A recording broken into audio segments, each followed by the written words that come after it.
Hello, darlings. I am Cassandra. Welcome and welcome back to my channel. Thank you so much for joining me. Here, I share spiritual, metaphysical, and magical insights, along with tools, products, and divine downloads to support you in manifesting the life that you truly desire. Whether you are looking for soulful inspiration or practical enchantments, you have found your sacred space. Now, if you are craving ideas to spark your creative juices, pour yourself a cup of tea and explore my Jungle Beauty Goddesses free online doll museum, where you will find my voiceover videos, picture gallery where I reveal all my secrets, free doll making tutorials, and a treasure trove of articles designed to awaken your inner artist and unleash your own special brand of magic. Now, in this video, I want to share with you the 4 archetypes of wealth demons found in humans, right? Now, I was debating if I should call them money monsters, like the 4 types of money monsters, but I don't know. But it's the same concept, but we're going to go with the archetype of money demons found in humans. And this is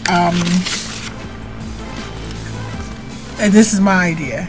Now, guys, once you watch the video, you can go over to my Jungle Beauty Goddess online doll museum site, and the link is in the description box, and you can take a quiz, a self-assessment, and you can see which one of the archetypes of the wealth demons that you are most similar to.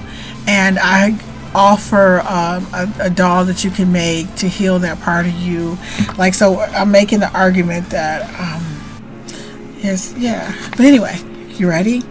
Okay, so the first archetype of demon of wealth is if it don't make money, then it don't make sense. Okay, now this demon sees the world as one big transaction. They marry for money.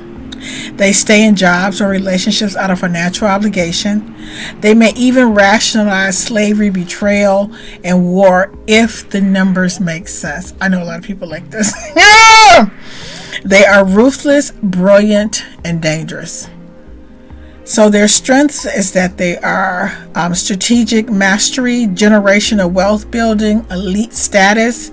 And their weakness is that they're emotionally detached, spiritually empty, and isolated in the end. I mean, I know people who feel like it doesn't matter. It's all about the money. It's like money to them is money equals success. It doesn't matter what you're doing or how you get it or whatever. So this is the category. This is the archetype demon of unchecked capitalism, where the soul is the price. Now, the next archetype of wealth demon, and I don't want to call them a wealth demon. Like I said, I should have called them money monsters. Is the lazy leech. Next, we meet the energy vampire of economics. This archetype of demon, they don't want to work, but they want everything success provides on someone else's dime. They play the lottery with borrowed money. Okay? And they're the first in line to receive, but the last to give. They may seem harmless, but they drain families, friendships, and futures. Their strength is that they are extremely charming, darling. And they use emotional manipulation, passive manifestation. Their weakness is chronic dependency, stagnation, guilt, and projection. Guilt projection. So this type of archetype of demon is of spiritual laziness, where victimhood becomes currency. Yes, victimhood become currency. I mean, yeah, I don't know what made me think of this, but anyway, for the third type of archetype of wealth demon, I call it the hustler soul. And this archetype of demon, they work hard, but for all the wrong reasons. I know now. This is where I know a lot of people. They build fake trust, sell illusions, and justify manipulation as survival of the smartest. These are people who feel like it's not my fault that you've trusted me. So you trusted me, and hey, that's what happens when you trust the wrong person. But it's not my fault. I didn't do anything wrong. They run scams, fake mentorships, pyramid schemes, and they always say, "Is your fault for trusting me?" And they work hard. They're not lazy. They're not asking anybody for anything. They are not. You know what? If it doesn't make money, I like to say don't, because even though the grammar is bad, it has a better flow. If it don't make money, it don't make sense. And wealth, the hustler soul, is that with the wealth, if it doesn't make money, if it doesn't make money, it doesn't make sense. They don't break the law, and they don't build their money around you trusting them. They are just like, no, I'm not. If I'm not gaining something financially from this interaction, I'm not interested. And they're not going to. They have very transactional relationships with everything and everyone. Whereas with the hustler soul, these are people who they're not even going to try to be in a fake relationship with you. Yeah! What they're going to do is, there are people like in other countries where it's going to be a fake account. It's not even going to be a real person. Yeah! You know what I'm saying? It's like, at least with the other one, there's going to be an exchange. And all they care about is the exchange. But with the hustlers soul, no, it's going to be a fake account.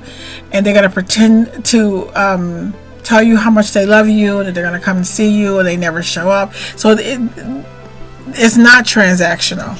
It's all about they're scamming you. Okay? And their strength is their ability to be persuasive. They're extremely creative. They're very ambitious. And they're very good at teamwork. Isn't that interesting? Because, it's a shakedown. And their weakness is, well,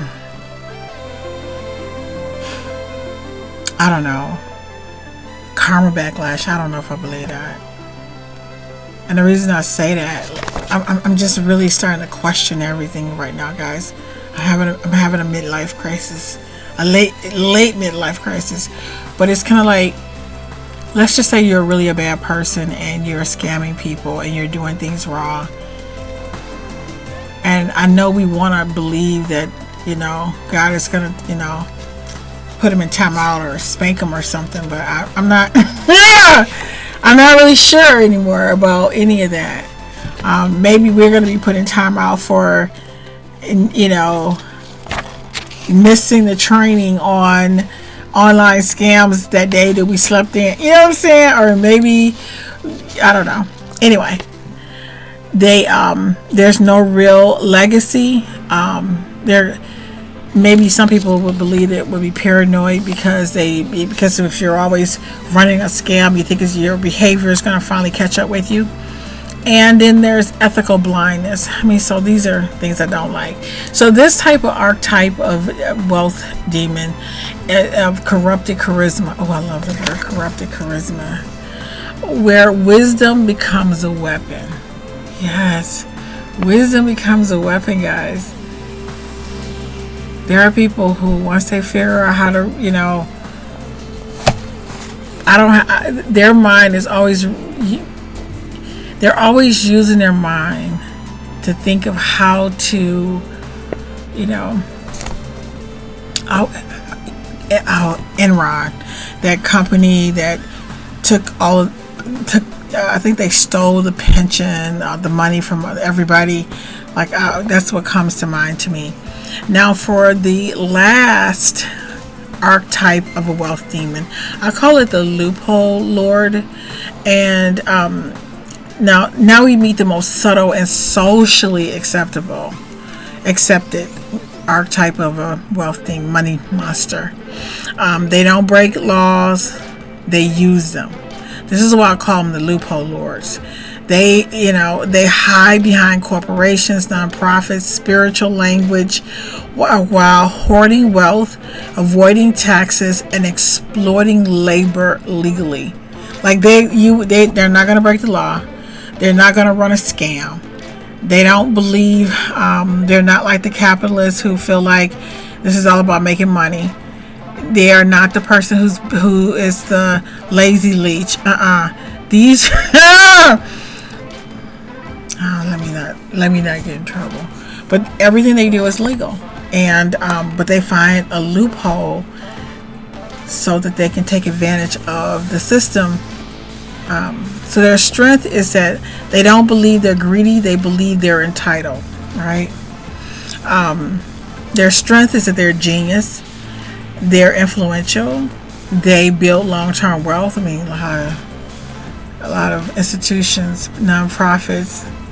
I'm not paying taxes. We're gonna, that kind of thing. Political act. Another part of them is that they, the people with the loophole lord, they have a lot of political access. Now their weakness is usually they're arrogant because they feel like they're smarter than everybody else, and they probably are, and to a certain degree. And especially when it turns to terms of money, they tend to be sociopaths because they just feel like there's just people who just decided this is going to be a really good way to make money. It's legal, and sure, if it's exploiting people, that's not my but it's legal, so you can't take them to jail. They're never going to get caught for it, but it's just they find a way to make the system work for them. And they're not interested in building a legacy or having a name that lives from generation to generation. And they're not empathetic. Like they don't care about the people who when they're taking their money. So this type of archetype of demon is of elegant exploitation, where brilliance buries compassion. Yeah, I like that. So basically, now that you've met these 4 archetypes of wealth demons, which one whispers to you? Which one lives in your partner, your boss, your family? So go to my Jungle Beauty Goddesses online doll museum. I have the link in the description. I'd like for you to please take the quiz on my Jungle Beauty Goddess site to find your dominant archetype and discover what spell, ritual, or doll magic can bring you back into alignment. Because I do offer, like, once you take the quiz, I offer a solution to the problem, like what you can do magically to align yourself. Or maybe there's somebody you know. And if you found this video helpful or fun, please don't forget to like and subscribe. And just remember, guys, you're not broken. You're just remembering your power. Just getting all your power back. I really hope this video helps someone. Thank you so much for watching. And I look forward to seeing you, darlings, in the next video.